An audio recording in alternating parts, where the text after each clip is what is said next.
Hey guys, settle in, dim the lights, and let's cozy up for a long, slow drift back in time. Tonight, we're going to talk about something cold. Really, really cold. Not the kind of cold where you just need another blanket, but the kind of cold that brought one of the world's greatest cities to a complete, shuddering halt.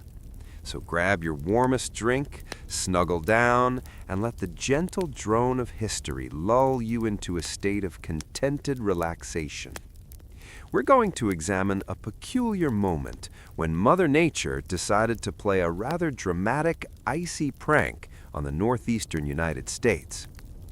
Our story begins, as many do, with a sense of complacency. It was early March 1888, specifically Sunday, March 11th. The weather reports, bless their optimistic hearts, were predicting a bit of rain, maybe a slight chill.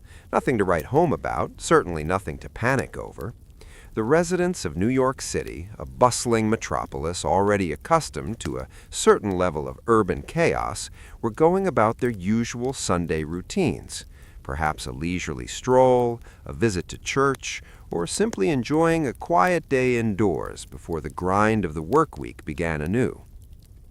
The air was a bit crisp, sure, but March in New York isn't exactly known for its tropical warmth, is it? People probably just shrugged into their coats and thought, March, classic. They had no idea that within hours, their world, or at least their city, would be utterly transformed into a frozen, wind-swept wasteland. Imagine the scene: gas lamps flickering in the early evening, hansom cabs rattling over cobblestones, the distant hum of the elevated trains that were, at this point, still a relatively novel and exciting feature of city life. Everyone tucked into their warm beds, perhaps dreaming of spring, completely oblivious to the meteorological maelstrom that was gathering its icy strength just off the coast. The calm before the storm, quite literally. This wasn't some slow-building atmospheric pressure system. This was a sudden, violent upheaval. Now, a quick word about forecasting in the late 19th century. It wasn't exactly the sophisticated operation we have today. No fancy satellites, no intricate computer models churning out probabilities. They relied on telegraph reports from various stations, barometric readings, and a good deal of educated guesswork. It was, shall we say, a more artisanal approach to predicting the future. And sometimes, often, it got things spectacularly wrong. The forecast for a mild rain, as you might have gathered, was one such spectacular miscalculation. The storm began, subtly at first, as all good villains do. Rain started to fall in the late hours of Sunday night, a steady, cold drizzle that probably had people pulling their collars up a little higher on their evening constitutional. Then, as the clock crept past midnight and into the early hours of Monday, March 12th, something shifted. The temperature began to plummet rapidly.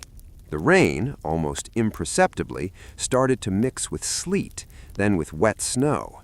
And then the winds arrived. Not a gentle breeze, mind you, but a ferocious, howling gale that seemed to scream its displeasure at the very foundations of the city. By 2 a.m., the snow was falling heavily. By 4 a.m., it was a full-blown blizzard. And by the time most New Yorkers were stirring for their Monday morning commute, if they could even stir, the city was already unrecognizable. We're talking about snowfall rates of several inches an hour, driven by sustained winds of 40 to 50 miles per hour, with gusts reaching up to 80 miles per hour. That's not just a snowy day. That's nature throwing an absolute tantrum. Let's try to visualize this, if you can, without getting too stressed out. Imagine stepping out of your cozy brownstone, expecting to see the usual hustle and bustle of horse-drawn carriages and pedestrians, only to be met by a blinding white wall. The air would have been thick with swirling snow, stinging your eyes, making it impossible to see more than a few feet in front of you. The wind would have been a physical force, pushing you back, stealing your breath, and making every step an arduous battle. It wasn't just cold, it was an invasive, relentless cold that seeped into your bones. The first casualties, in a practical sense, were the transportation systems. The elevated trains, those marvels of modern engineering, ground to a halt. Snowdrifts piled up on the tracks, freezing switches, and trapping entire trains, passengers and all, between stations. Imagine being stuck in a cold, dark train car, suspended dozens of feet above the blizzard-swept streets for hours on end. Not exactly the most glamorous way to start your work week, is it? Some passengers, understandably fed up, tried to brave the elements and walk along the elevated tracks to safety, a truly perilous endeavor given the conditions. Horse-drawn streetcars, the other primary mode of public transit, fared no better. The horses, bless their stoic hearts, struggled in the deepening snow, their hooves slipping on the ice-covered streets. Soon they too became stuck, often buried up to their bellies in drifts. Conductors and drivers, bundled as best they could, tried to shovel paths, but it was a losing battle against the sheer volume of snow and the relentless wind. The city's arteries, its vital transport links, were completely severed. And the telegraph lines. Oh, the telegraph lines. Those intricate webs of communication that connected New York to the rest of the world. They snapped under the weight of ice and snow, or simply swayed and tangled into useless messes in the gale-force winds. The entire northeastern seaboard was effectively cut off from communication. Imagine that in our hyper-connected world. No internet, no phones, no way to reach anyone outside your immediate vicinity. A sudden, complete isolation. The stock exchange, a place that usually thrives on the rapid exchange of information, was utterly paralyzed. Wall Street, for once, was silent, blanketed in white. Let's take a moment to consider the sheer scale of the snow. When it finally stopped falling, some areas of New York City, particularly those exposed to the relentless winds, had drifts reaching 30 to 40 feet high. That's like a 3-story building made of snow. People famously reported being able to walk over the tops of street lamps, even over the roofs of single-story homes. Entire blocks were swallowed, their streets transformed into impassable canyons of white. Now, you might think, well, it's just snow, get out the shovels. But this wasn't just a quaint winter wonderland. The temperatures plummeted well below zero, with wind chill values making it feel even colder. Exposure was a real, immediate danger. Many who ventured out, especially those unprepared, succumbed to hypothermia and frostbite. Over 400 people lost their lives as a direct result of the blizzard, including over 200 in New York City alone. This wasn't a gentle dusting, it was a deadly force. The city, usually a cacophony of sounds, fell into an eerie silence. The absence of rattling carriages, the shouts of vendors, the distant rumble of trains. It must have been profoundly unsettling.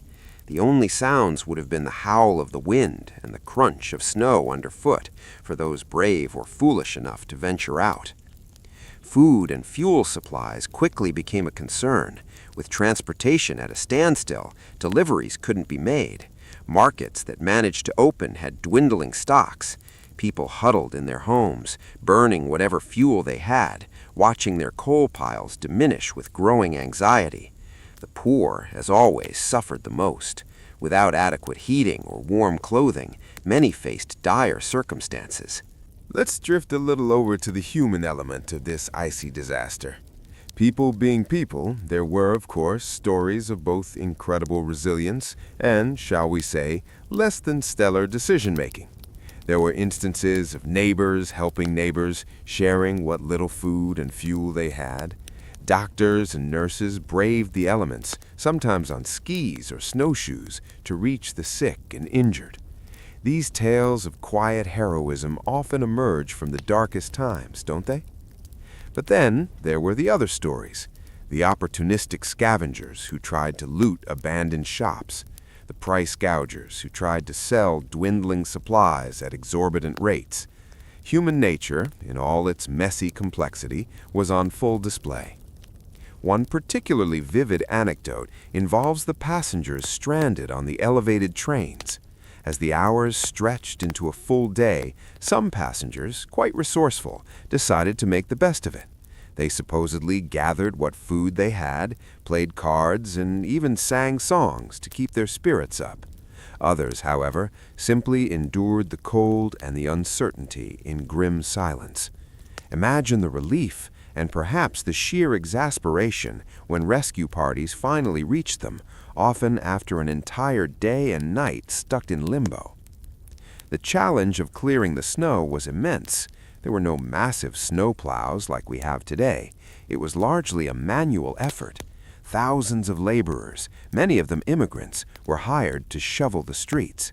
They worked tirelessly, often in dangerous conditions, to create paths through the towering drifts. The snow was carted away in horse-drawn sleighs, sometimes dumped into the rivers, creating temporary land masses of ice and slush. It was a Herculean task, slow and painstaking. And what about the fashion of the day? Picture the long skirts of women, impractical for wading through chest-high snow. The men in their heavy woolen coats and hats, probably better equipped, but still battling against the relentless cold. It makes you appreciate modern winter gear, doesn't it? The blizzard was a great equalizer, stripping away the usual social distinctions and forcing everyone to confront the raw power of nature. The blizzard officially lasted from March 12th to March 14th, a solid 2 days of relentless snowfall and howling winds. But the aftermath, the sheer effort of digging out and returning to normalcy, stretched on for weeks. The city was scarred, reshaped by the monumental drifts. Life slowly began to return to its usual rhythm, but the memory of the Great Blizzard of 1888 lingered for decades, a cautionary tale of nature's unpredictable fury. Now, let's consider some of the long-term impacts, because every good disaster, no matter how dreadful, usually prompts some reflection and, occasionally, some improvements. The Great Blizzard of 1888 certainly did. One of the most significant changes concerned those pesky, easily broken telegraph and telephone lines. The widespread communication failures highlighted the vulnerability of above-ground infrastructure. This disaster was a major catalyst for the decision to move many of these utility lines underground. So, the next time you marvel at the relatively clear skies above a modern city, free of a tangle of wires, you can, in part, thank the Great Blizzard of 1888. Another impact was on urban planning and emergency preparedness. The sheer paralysis of the city forced officials to reevaluate how they would respond to such large-scale emergencies. While it didn't immediately create a sophisticated emergency management agency, it certainly planted the seeds for future considerations regarding snow removal, communication resilience, and maintaining essential services during extreme weather events. And then there was the psychological impact. For a city as proud and seemingly invincible as New York, the blizzard was a humbling experience. It demonstrated that even the most advanced human creations were ultimately at the mercy of natural forces. It fostered a sense of community, yes, but also a healthy respect and perhaps a touch of fear for the raw power of winter. People who lived through it certainly had stories to tell, tales of epic struggles against the elements that would be recounted for generations. Let's just gently float over to some of the quirkier details, because history is always full of them, isn't it? Apparently, some enterprising individuals managed to make a quick buck by selling spaces in their homes to stranded travelers who couldn't reach their own residences. Talk about turning a crisis into a capitalist opportunity. Others set up makeshift soup kitchens or offered what warmth and shelter they could. It was a chaotic mix of altruism and self-interest, as often happens when society is suddenly thrown into disarray. Consider the news coverage of the time. Without telegraphs, how did news spread? Well, it spread slowly, through word of mouth, through daring couriers on skis, and eventually through the painstakingly restored telegraph lines. The newspapers, when they could finally be printed and distributed, must have been filled with incredible stories of survival and hardship. It was a moment when the localized impact of a natural disaster truly hammered home the importance of reliable communication. The Great Blizzard wasn't just a New York phenomenon, of course. It impacted a vast swath of the northeastern United States, from the Chesapeake Bay all the way up to Maine. Cities like Boston, Philadelphia, and Washington, D.C. also experienced massive snowfall and disruptions, though New York often takes center stage in the historical narratives, perhaps because of its sheer scale and population density. The entire region was gripped by this unprecedented cold snap.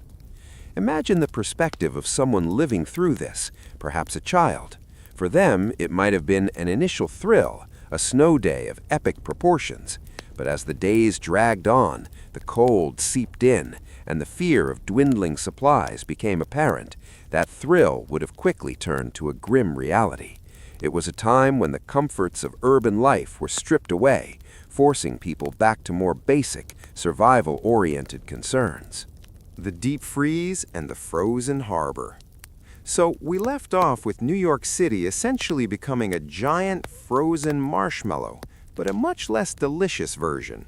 As Monday night bled into Tuesday morning, the blizzard wasn't quite finished with its little tantrum. The wind was still howling, that low, mournful whistle that sounds like the earth itself is shivering, and the temperature decided it hadn't gone low enough.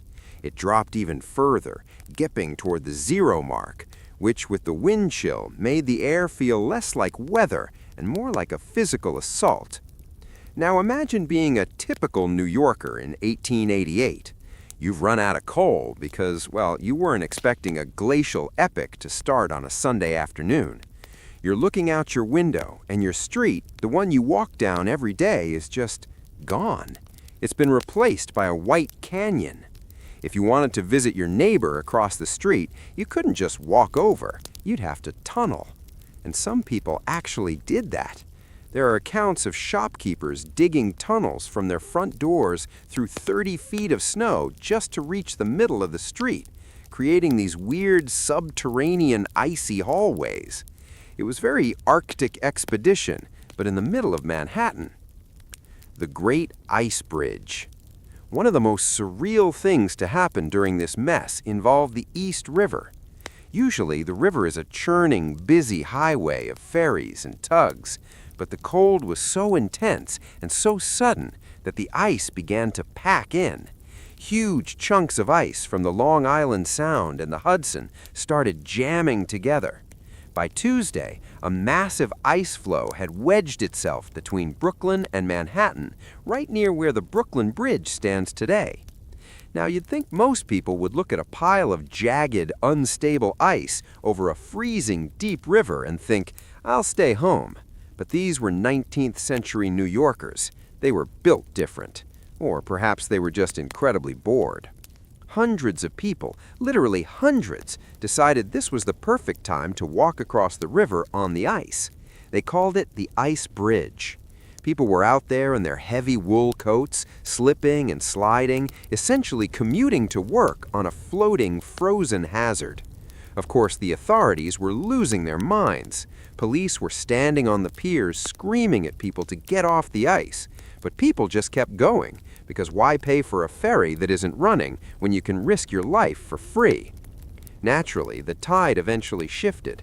The ice bridge started to break apart and drift out toward the sea.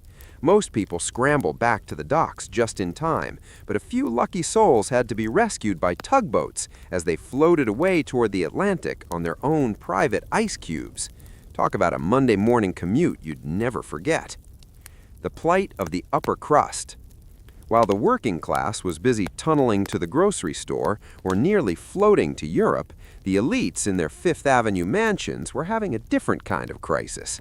These were people used to an army of servants bringing them everything they needed, but the servants couldn't get through the snow. The delivery wagons were stuck. The Gilded Age was suddenly looking a bit tarnished. There's a legendary story from this week about a very wealthy socialite who was hosting a dinner party. Because the blizzard had just started, she assumed everyone would still show up. When only 2 people arrived, covered in frost and looking like they'd survived a shipwreck, she still insisted on a full 10-course meal. They sat in a massive, drafty dining room, huddled in fur coats, eating fancy soup while the wind rattled the windows so hard they thought the glass would shatter. It's that classic Victorian keep calm and carry on attitude, even when it's objectively ridiculous. The Roscoe Conkling's fateful walk. Not everyone found the humor in it, though. The blizzard claimed some very prominent victims. Take Roscoe Conkling, for example. He was a political powerhouse, a former senator, and a man of immense physical pride. On that Monday, he decided that no amount of snow was going to stop him from getting from his office at Wall Street to his club at Madison Square. It's about a 2.5-mile walk. In normal weather, that's a nice stroll. In the blizzard of 1888, it was a suicide mission. Conkling spent 3 hours fighting through drifts that were chest-high. He got lost in Union Square, literally lost in the middle of the city because he couldn't see past his own hand. He eventually made it to the New York Club, collapsing at the door, soaking wet and freezing. He survived the night, but the strain on his heart and the exposure were too much. He died a few weeks later. It was a stark reminder that the blizzard didn't care about your social standing or your political connections. It was the ultimate icy equalizer. The white wings and the cleanup. By Wednesday, the sun finally came out. You'd think that would be a relief, but then the city realized they had to put all that snow somewhere. New York didn't have a Department of Sanitation like we think of it today. They had the white wings, men in white uniforms who usually swept horse manure off the streets, but they were completely overwhelmed. The city ended up hiring over 10,000 men, mostly immigrants who desperately needed the money, to shovel the city out. They were paid about 25 cents an hour, which was decent money back then, but the work was brutal. They didn't have trucks, they had horse-drawn carts. They would fill a cart, trek it to the river, dump the snow, and come back.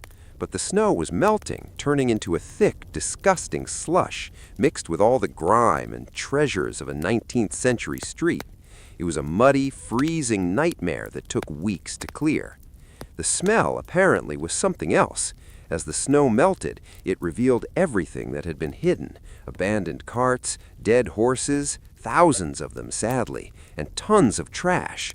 It was like the city was peeling back a cold white scab to reveal the mess underneath.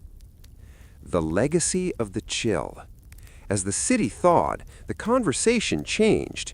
People realized that having all their wires, telegraph, telephone, electricity, hanging on poles was a terrible idea.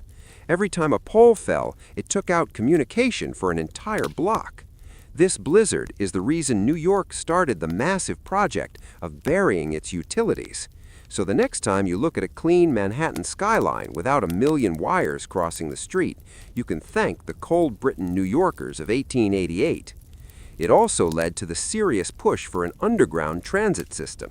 The L trains had failed spectacularly, leaving people stranded in the sky. The logic became, if we can't go over the snow, we have to go under it. This gave birth to the New York subway system we know today. It's funny how a 3-day disaster can reshape the infrastructure of a city for the next 150 years. But for now, let's just imagine the city finally going quiet as the last of the drifts melt away into the sewers. The frantic shoveling stops, the ferries start running again, and the ice bridge becomes a legend told by old men in bars. The great blizzard was over, leaving behind a city that was a little more tired, a lot more damp, but much better prepared for the next time the sky decided to fall. Sleep tight, knowing your wires are underground and your commute doesn't involve walking across a frozen river. The ghostly silence and the long thaw. As we move into the final chapters of our frozen journey, the wind has finally died down, leaving New York in a state of eerie, crystalline beauty and complete, utter exhaustion. It's now Thursday, March 15th, 1888. The sky is a cruel, mocking blue, perfectly clear and bright, reflecting off the white mounds with a brilliance that was almost blinding to the weary residents. But don't let the sunshine fool you. The air was still bitingly cold, and the city was far from waking up. Think about the silence of a city that has lost its voice. Usually, Manhattan is a symphony of iron wheels on stone, the rhythmic clopping of hooves, and the distant whistles of riverboats. But in the wake of the great blizzard, there was only the sound of heavy breathing and the occasional thud of a massive snowdrift sliding off a sloped roof. The city felt like a giant clock that had simply forgotten to tick. People stepped out of their front doors, if they could get them open, and just stood there, staring at a landscape that looked more like the surface of the moon than the center of the world. Now, imagine the sheer logistics of what came next. We talked about the white wings and the hired laborers, but let's look closer at the struggle of the average shopkeeper. Down on Broadway, the heart of the commercial district, the snow hadn't just piled up, it had packed into a solid, icy wall. Because the wind had been so directional, one side of the street might be nearly clear, while the other side featured a drift that reached the second-story windows. Shopkeepers would emerge with shovels, not to clear the sidewalk, that was a pipe dream, but simply to carve out a glacier path. These were narrow trenches, just wide enough for one person to squeeze through. If you met someone coming the other way in one of these snow canals, it was a polite standoff. Someone had to back up, or someone had to be hoisted up onto the summit of the drift. It was a very slow-motion version of a city coming back to life. And let's talk about the horses. In 1888, the horse was the engine of the city. Without them, nothing moved. But the horses were struggling.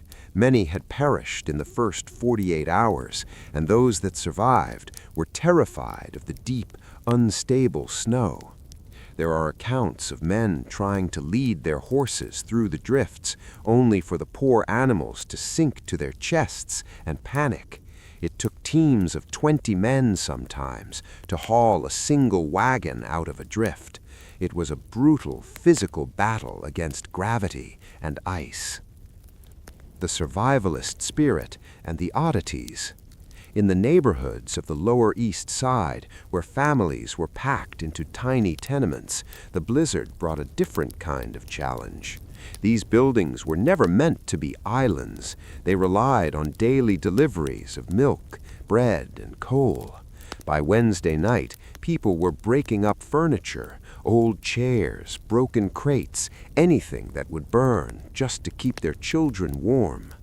Yet, in the middle of this desperation, New Yorkers found ways to be, well, New Yorkers. Some people viewed the snow as a canvas. In Central Park, which was completely buried, a few brave souls went out and carved giant snow sculptures of famous politicians, adding a bit of dry, frozen satire to the disaster. Others took to snowshoeing down Fifth Avenue, looking incredibly out of place among the grand mansions.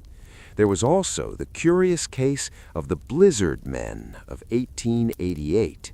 Years later, a group of survivors formed a literal club. To join, you had to prove you were in the city during those 3 days. They would get together annually to eat dinner and recount the same stories of how they almost froze to death. It's a very human thing, isn't it, to take a traumatic event and turn it into a badge of honor once the danger has passed. The sadness beneath the snow. As the sun continued to beat down, the great thaw began, and this is where the story takes a slightly more somber turn. As the mountains of white began to shrink and turn into gray, slushy puddles, the city began to find what the blizzard had taken. It wasn't just the 200 people who had been caught in the drifts, it was the animals. It's estimated that over 1,500 horses died on the streets of New York during the storm. As the snow receded, these poor creatures were revealed, frozen in place where they had fallen. It was a grim sight that stayed with the witnesses for the rest of their lives. The sanitation crews had the unenviable task of removing these frozen carcasses before the weather turned too warm and created a public health crisis. It was a reminder that for all the stories of ice bridges and snow canals, this was a tragedy of immense proportions. But as we drift toward the end of our monologue, we have to look at how this event actually built the New York we know today. Before 1888, the city was a bit of a chaotic mess of competing private companies. Everyone had their own poles, their own wires, their own ways of doing things. The blizzard proved that this every-man-for-himself infrastructure was a recipe for disaster. The city government realized they needed centralized control. They needed a way to keep the city running, even when the sky fell. This led to the creation of more robust municipal services. The blizzard of '88 was the final argument needed to convince the public that a subway was not a crazy pipe dream, but a necessity. If you've ever sat on a warm, underground 4 train while a blizzard howled above ground, you are experiencing the direct legacy of 1888. By the time April rolled around, the only signs of the blizzard were the lingering piles of dirty ice in the shaded corners of the parks, and a lot of very damp basements. The city had moved on. The stock exchange was shouting again, the ferries were clogging the river, and the Gilded Age socialites were back to their ballroom dances. But the psyche of the city had changed. They had seen how fragile their world was. They had seen New York, the unshakable, indestructible New York, brought to its knees by a 3-day snowstorm. A final, sleepy thought. So, as we wrap up this long, cold journey, let's take a breath of that crisp 19th century air. The snow is gone now. The gas lamps are being replaced by electric bulbs, cabled safely underground. The horses are slowly being replaced by the rumble of the first automobiles and the hum of the underground tracks. The great blizzard of 1888 became a ghost story, a tale told to children to make them appreciate their warm beds and sturdy roofs. It reminds us that nature doesn't care about our schedules, our stocks, or our social standing. It reminds us that sometimes the best thing to do is just stay inside, keep the fire going, and wait for the sun to come back out. You can almost hear the rhythmic shoveling fading into the distance. The city is quiet again, but this time it's the quiet of a peaceful night, not a frozen catastrophe.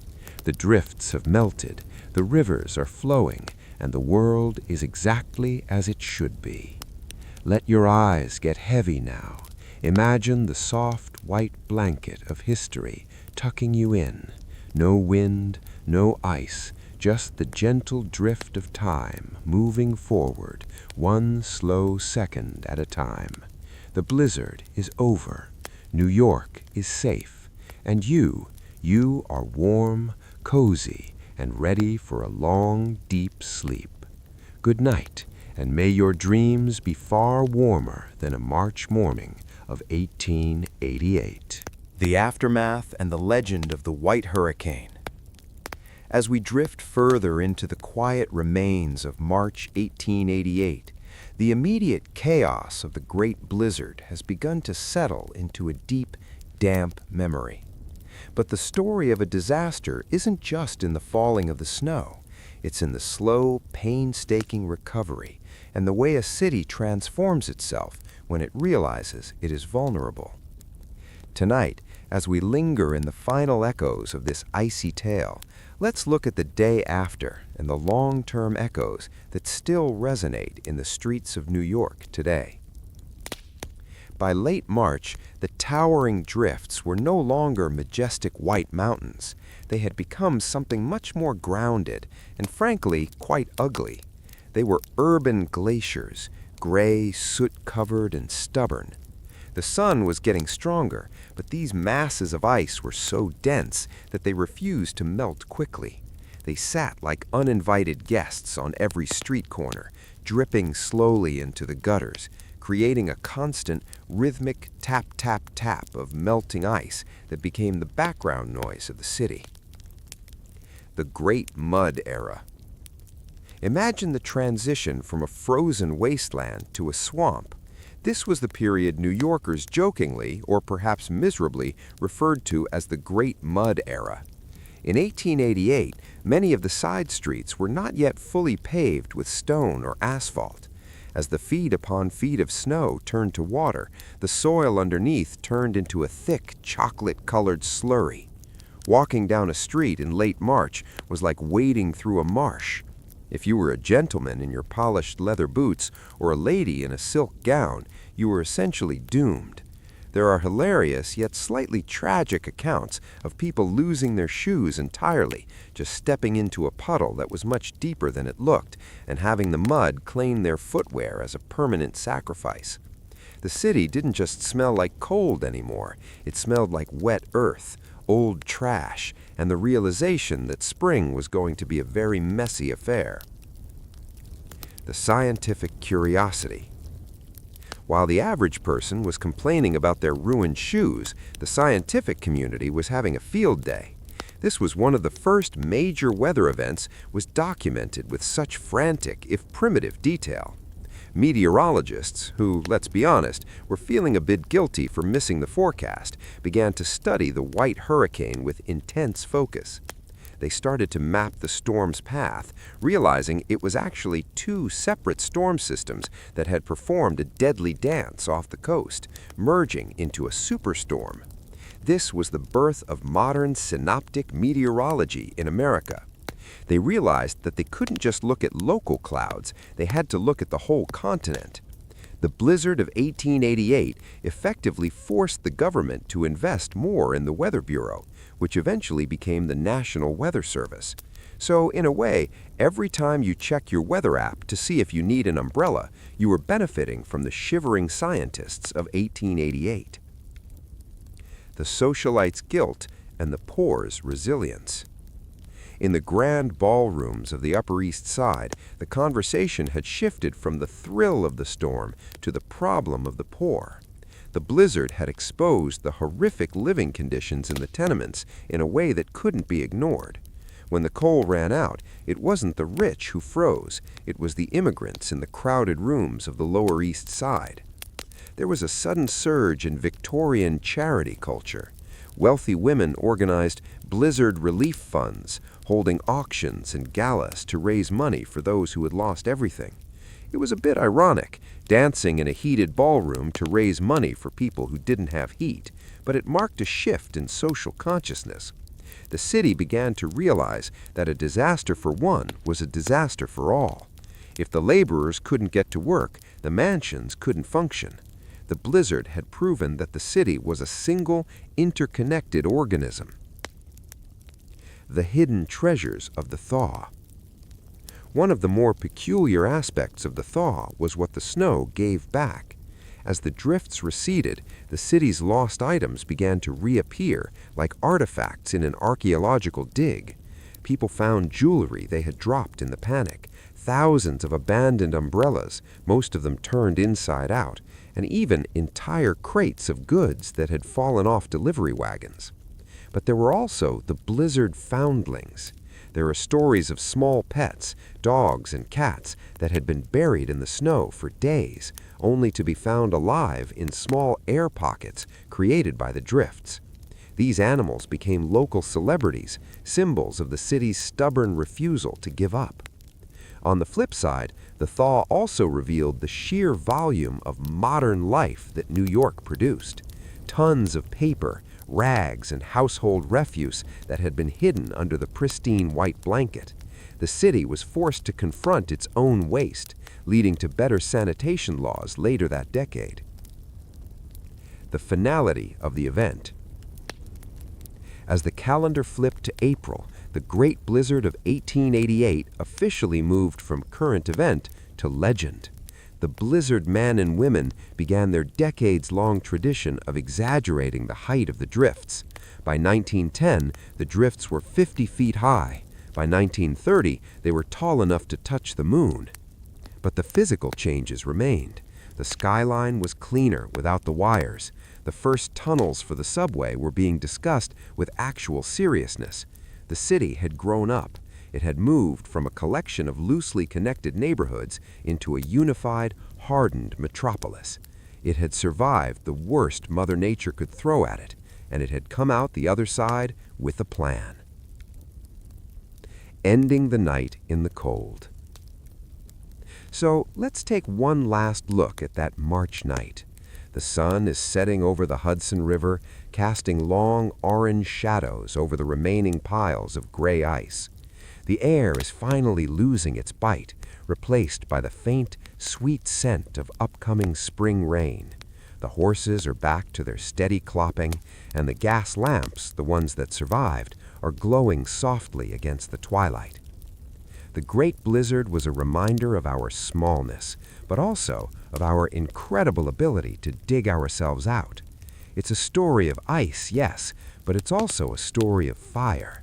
The fire in the stoves, the fire in the hearts of the rescuers, and the quiet, persistent fire of a city that refuses to stay frozen. As you drift off tonight, think of the city finally finding its warmth. The streets are clear, the wires are safe, and the silence is no longer scary. It's just the quiet of a world at rest. You are tucked away, far from the howling winds of the past, safe in the glow of the present. The snow has melted, the story is told, and the night is yours to enjoy in perfect, peaceful stillness. Good night, dear listener. The blizzard is just a ghost now, and ghosts can't catch you in your dreams. Voices from the Frost and the Final Transformation.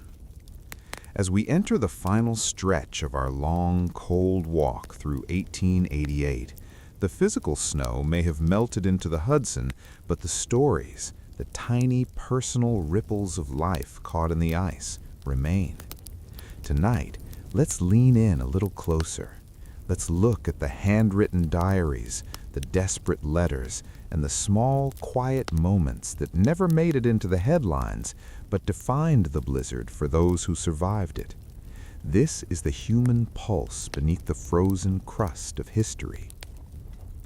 Imagine a young woman named Mary sitting by a dying fire in a small apartment in Brooklyn.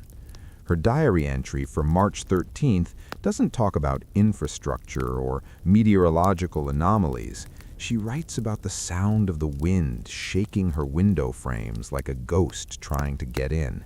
She writes about the fear of the milk not coming for her baby and the strange, beautiful, and terrifying sight of the Brooklyn Bridge, that grand new wonder of the world vanishing into a white void. To her, the blizzard wasn't a historical event. It was a test of her courage in the dark. The Diary of a Stranded Clerk. There was a clerk named Arthur who worked in the financial district. His diary reveals the sheer mundane absurdity of the storm. He writes about being stuck in his office for 36 hours because the drifts outside the front door were so high they couldn't be pushed open from the inside. He and 3 other men spent the night sleeping on desks, huddled under heavy wool overcoats and eating nothing but some dry crackers and a jar of pickled oysters they found in a communal pantry. Arthur's notes aren't heroic. They're tired. He complains about the cold in his feet. He wonders if his mother, uptown, has enough coal. He writes about the terrible, lonely beauty of Wall Street being silent. It's these small details, the taste of a dry cracker, the ache of cold toes, that bring the 1888 blizzard out of the history books and into our senses. It reminds us that history isn't just about great men like Roscoe Conkling. It's about Arthur and his jar of oysters. The mystery of the blizzard travelers. One of the more haunting aspects of the storm's aftermath was the discovery of silent travelers. As the snow receded in the rural areas just outside the city, places like Westchester and the Bronx, search parties found people who had simply sat down to rest and never stood back up. There's a story of a doctor who was trying to reach a woman in labor. He was found weeks later, only a few hundred yards from the house he was looking for. He had become disoriented in the white-out conditions, where the ground and sky become one seamless, blinding sheet. He had likely walked in circles until his strength gave out. These stories add a layer of tragic gravity to our sleepy tale. It reminds us that nature, even when it looks like a soft white blanket, possesses a cold, indifferent power. The animals who stayed behind. We often forget the animals, don't we? But in 1888, they were everywhere. Beyond the thousands of horses, there were the city's birds. Thousands of sparrows and pigeons simply dropped from the sky, frozen mid-flight or huddling together on ledges until the cold became too much. However, there were also stories of survival that sound like folklore. A stable boy in Lower Manhattan reported that his horses survived by huddling so close together that their collective body heat created a steam room inside the barn, keeping the temperature just high enough from preventing them from freezing. When the doors were finally shoveled out, the horses emerged with coats covered in frost, but spirits intact. It's a gentle image, isn't it? A circle of breathing, warm animals standing against the ice. The economic shiver. Let's talk about the money, because New York always talks about the money. The blizzard cost the city an estimated $25 million in 1888 dollars. If we adjust that for today, we're talking about nearly $1 billion lost in just 3 days. The stock exchange being closed for 2 days was unheard of. It was as if the heart of American capitalism had skipped 2 beats. But this shiver led to something fascinating, the realization that the city's economy was too vulnerable to the seasons. This sparked the industrial winter movement, a push to ensure that factories and businesses could operate regardless of the weather. It led to better insulation, more reliable steam heating systems, and the birth of the indoor city concept. The blizzard forced New York to stop pretending it was a seasonal town and start acting like the year-round global powerhouse it wanted to be. The final drift. By April, the last official snowbank in New York City, a massive dirty pile in a shaded corner of City Hall Park, finally gave way to the spring sun. The newspapers ran a tiny obituary for the snow, a bit of dry 19th century humor to close the chapter. The white hurricane was officially dead. But look at what it left behind. It left a city that was smarter. It left a people that were a little more wary of a mild rain forecast. It left the blueprints for the subway, the plans for underground cables, and a legend that would be passed down from grandfathers to grandchildren for the next century. Every time New York faces a storm of the century now, they look back at 1888. It remains the gold standard for atmospheric chaos. A gentle closing. And so we leave 1888 behind. The gas lamps are flickering out as the sun of a new century begins to rise on the horizon. The mud has dried, the horses are back at work, and the ice bridge is just a story told in the quiet corners of Brooklyn taverns. Can you feel the warmth returning? Imagine the smell of the first spring flowers pushing through the soil where the drifts once stood. The cold is a memory now. The shivering has stopped. You are safe in your bed, far away from the howling gales and the chest-high snow. Let your mind drift like a single snowflake floating down on a silent, empty street. It's not cold, it's just soft. It's just history, settling down for its own long sleep. The city is at peace, the world is quiet, and you are drifting into a deep, dreamless slumber, wrapped in the cozy blanket of the past. The great blizzard has passed. The morning is coming, but for now, there is only the beautiful, silent dark. Good night, traveler. Sleep well, and let the ice of the past melt away into the warmth of your dreams. The blizzard men, the tall tales, and the ghost of the frost. As we move into the final echoes of our frozen journey through 1888, the slush has finally drained into the gutters, and the white hurricane has transitioned from a terrifying reality into something even more powerful, a memory. Tonight, for our final chapter in this icy saga, let's look at the strange, almost cult-like legacy that followed. We're going to talk about the people who refused to let the blizzard melt away, the blizzard men of 1888, and the weird ways this single storm defined New York's identity for a century. Imagine it's now the year 1929. The world has changed. Cars are rattling down the streets, jazz is playing on the radio, and the Gilded Age feels like ancient history. But in a wood-paneled room in a Manhattan hotel, a group of elderly men are sitting together, still talking about a Monday in March 41 years ago. They're the Blizzard Men of 1888, an official society dedicated to one thing, being the ultimate survivors. The most exclusive club in the cold. To join this club, you couldn't just have lived in New York during the storm. Oh no, that would be too easy. You had to provide proof, diaries, letters, or eyewitness accounts that you had actually braved the elements. You had to have been in the thick of it.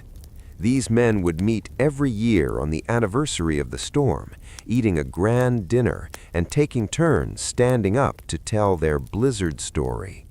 And as the years went by, the stories, well, they grew. In 1889, the drifts were 10 feet high. By 1920, they were 20 feet. By the 1940s, when only a few members were left, the snow was apparently so high you could step off your roof and walk straight onto the moon. It was a form of frozen folklore.